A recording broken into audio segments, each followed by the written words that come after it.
Deus, em sua misericórdia, enviou seu Filho unigênito para morrer por nós pecadores. E isso é um privilégio para nós. Assim como diz em João, capítulo 3, versículo 16. Porque Deus amou o mundo de tal maneira que deu seu Filho unigênito, para que todo aquele que nele crê não pereça, mas tenha vida eterna. Confira também a seguir o comentário de Mário Persona sobre o assunto da morte do Senhor Jesus.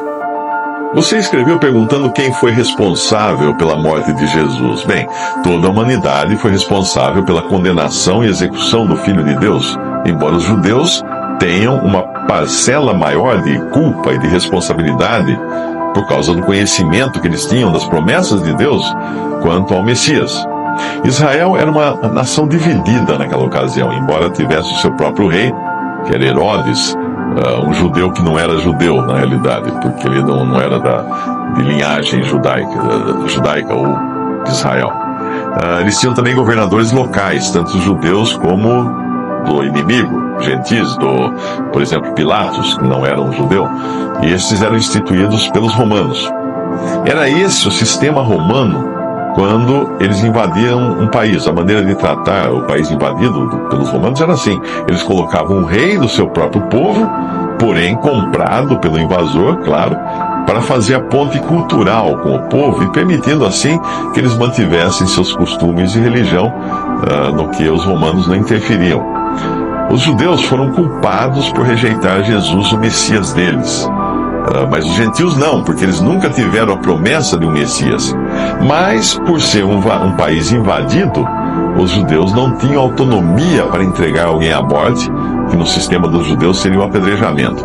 Por isso, eles foram obrigados a levar o caso à corte romana dos gentios, que acabou também culpada pela responsabilidade de condenar um homem inocente, como o próprio Pilatos declarou não ver crime algum nele. Assim cumpriam-se também as profecias que descreviam a morte do Messias por crucificação e não por apedrejamento, que seria o caso de um judeu sendo condenado à morte. Salmo 22 registra toda a crucificação. Se você ler o relato da crucificação em Lucas 23 e nos outros evangelhos, verá que ali estão judeus, a maioria do povo, porque era em Jerusalém a crucificação. Estão ali também os sacerdotes, representando o clero, os soldados romanos, representando o poder militar e os gentios, marginais, que eram os dois malfeitores que foram pregados na cruz, representando também o submundo da sociedade. Ou seja, todas as classes de pessoas estavam representadas ali. Sobre a cruz, a palavra escrita com sarcasmo pelas autoridades romanas, era: "Este é o rei dos judeus". Essa palavra estava em 3 línguas, essa frase: hebraico, que era a língua da religião monoteísta universal; latim, a língua do poder secular universal; e grego, a língua da sabedoria humana universal. Portanto, na crucificação, todos ali estavam representados, inclusive eu e você, todos culpados por rejeitarem o Cristo de Deus, por rejeitarem aquele que tinha vindo ao mundo. No podcast mais famoso do Brasil, Augusto Nicodemos também deixa os seus comentários. Assista agora o que ele falou para Rogério Vilela. Aquele momento ali que ele estava levando sobre si os nossos pecados, a dor era tão grande, né, que a sua humanidade clamou por uma resposta. Você acredita que naquele momento ele pôs em dúvida a vontade de Deus, ou foi simplesmente um espasmo, uma coisa de dor e de sofrimento tão grande que... Isso. Creio que foi isso aí, misturado com o fato de que os judeus, ele era um judeu versado na escritura, né? Os judeus usavam sempre a linguagem dos salmos para expressar os seus sentimentos. Então, 150 salmos, cada salmo diferente do outro. Tem salmo de alegria, de dor, desespero, dúvida. A palavra salmo quer dizer o quê? Ela se refere a um gênero literário que se vale da poesia para narrar a grandeza de Deus, ou os sentimentos do fiel. Então é um tipo específico de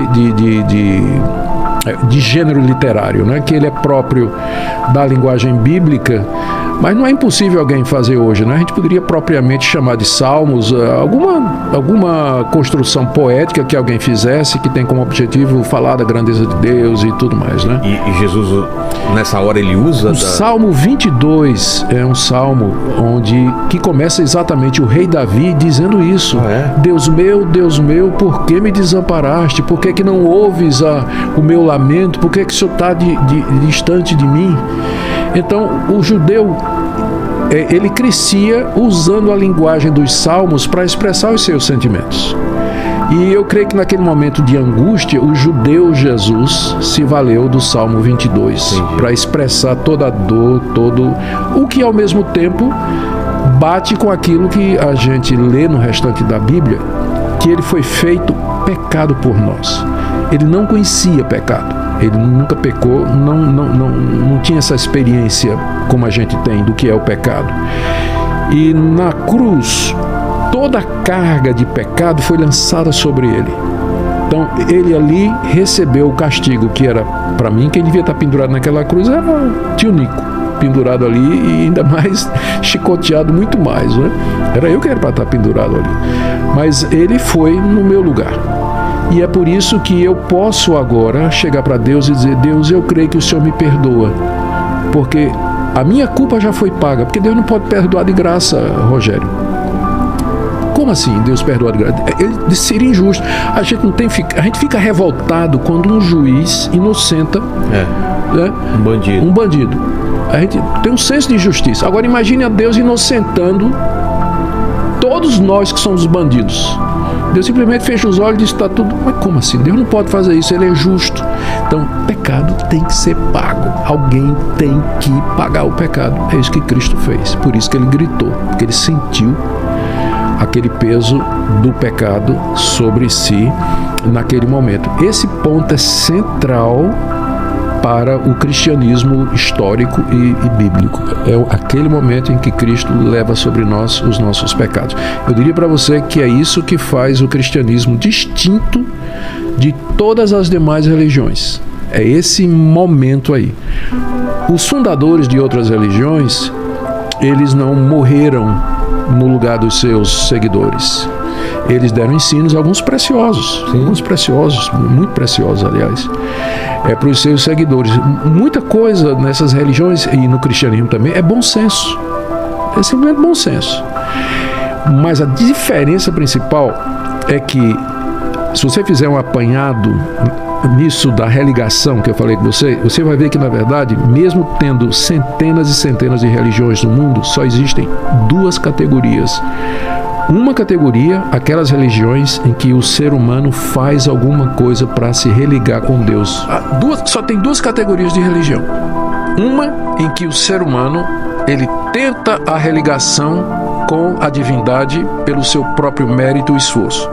Eu faço, eu mereço, eu ofereço. Boas ações. Tudo. Isso aí. A outra categoria é o contrário, é de cima para baixo. Deus vem ao encontro do homem, do ser humano, para se reconciliar com ele. E só tem uma religião em todo o mundo que ensina isso, que é o cristianismo histórico. Um Deus que veio e que se deu pelos seus, levando a culpa deles, de forma que eles agora podem ser livremente perdoados e ser religados a esse Deus aqui e no escatom, no futuro período que nós já falamos aqui, descrevemos como um novo paraíso. Confira também o que o pastor Hernandes Dias Lopes fala sobre o assunto. Por que Jesus morreu na cruz? Será que ele foi vítima do poder de Roma? Será que ele morreu porque Judas o traiu? Porque Pedro o negou? Porque o Sinédrio o sentenciou? Por causa da blasfêmia contra Deus e da conspiração contra César? Foi essa a acusação contra ele? Por que ele morreu? Foi porque Pilatos covardemente o entregou à morte de cruz? Porque a multidão gritou: crucifica-o, crucifica-o? E a resposta é 1000 vezes não.